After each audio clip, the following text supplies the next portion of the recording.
All right, welcome back to the fifth part in this educational series where we walk through Turfile from A to Z. In the last video, we did some irrigation mapping. In this one, we're going to start mapping out our bunkers and seeing how we can use the bunker management panel to our advantage.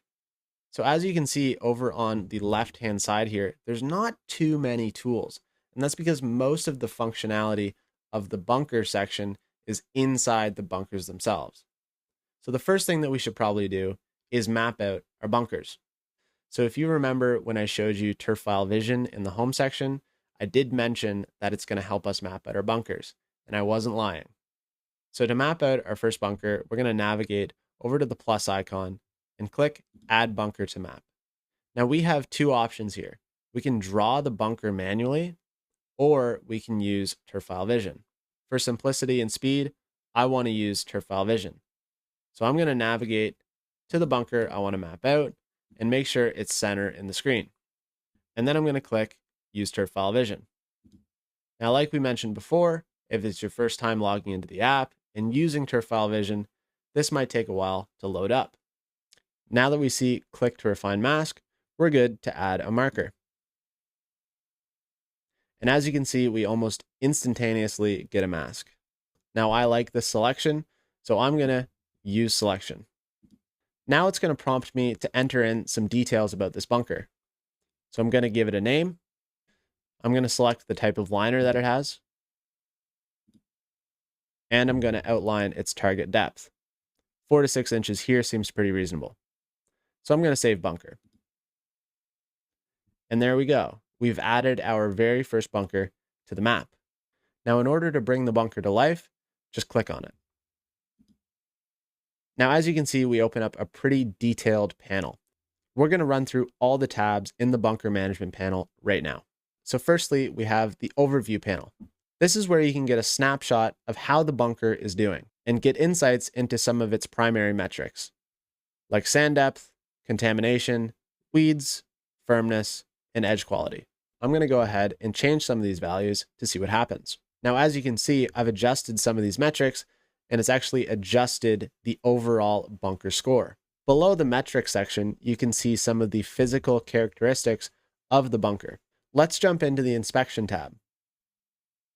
Now, the inspection tab allows you to adjust the interval that this bunker needs to be checked up on. So let's go ahead and create the inspection interval. So I'm going to click Edit Schedule. And as you can see, when I do that, it gives me some options. I want to change the frequency of this inspection schedule to 15 days because it's a really high play bunker and we have lots of complaints. I'll select the date of the next inspection. If you want, you can add some checklist notes to this inspection. Now, what that means is when somebody comes to this bunker to complete an inspection, they will see your notes. Meaning, if you have something specific that you want them to check on, there's a good place to put it. Once I'm happy with my interval and my checklist notes, I'm going to click Save. Now, in order to complete an inspection, I'm going to click Start Inspection. So this is going to prompt me to fill out all of its metrics, like average sand depth, sand contamination, edge quality, firmness, and weeds. I can also upload some photos and give some insight into what I actually saw with some notes. When I'm happy, I can save the inspection. And the values that I just entered into the inspection are going to adjust the metrics that we saw in the overview panel. Let's move on to issues. Much the same as other sections in the app, you can create an issue of your asset. So let's create an issue for this bunker. I'm going to select the type of issue that it is. I can put a description if I would like. If the issue type that we select regards one of the metrics that we have in the overview panel, it's going to prompt me to adjust its value. I can upload photos if I would like. And then once I'm happy, I can click Create Issue.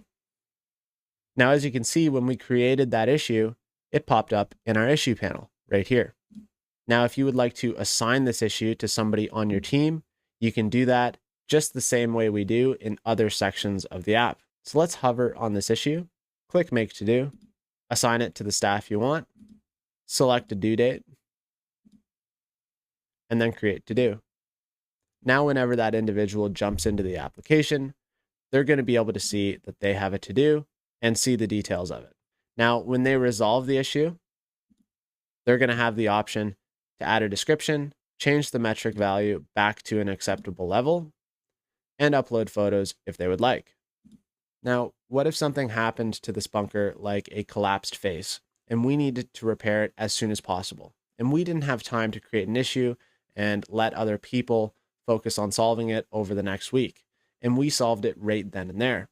Well, that's where logs are a really useful tool. So inside the log panel, you can actually record when an event took place, describe what happened, and upload photos. This does not create an issue. When you save the log, it just gets added to the history panel. Now, the history panel displays all of the information that's ever happened to this bunker. Now, before we leave the bunker section, there is one more tool that I should show you, and that is the inventory panel. The inventory panel is over here on the left toolbar. So the bunker inventory panel is a list of all of your bunkers on the property. Right now, I only have one, so we only see one. However, if you have more than one bunker, you can sort the list two different ways. If you sort the list by next inspection, bunkers that have the most pressing inspection dates will appear at the top of the panel, whereas the ones with the inspection dates furthest out will appear at the bottom. And if you want to sort your inventory list by lowest score, your worst performing bunkers will appear at the top. As of right now, that is it for our bunker section. I hope it was crystal clear, and I hope it inspired you to take a little bit more control over your bunkers. In the next video, we are going to jump into the tree management section, which is organized very similar to our bunker manager. Thanks for sticking around. We'll see you in the next one.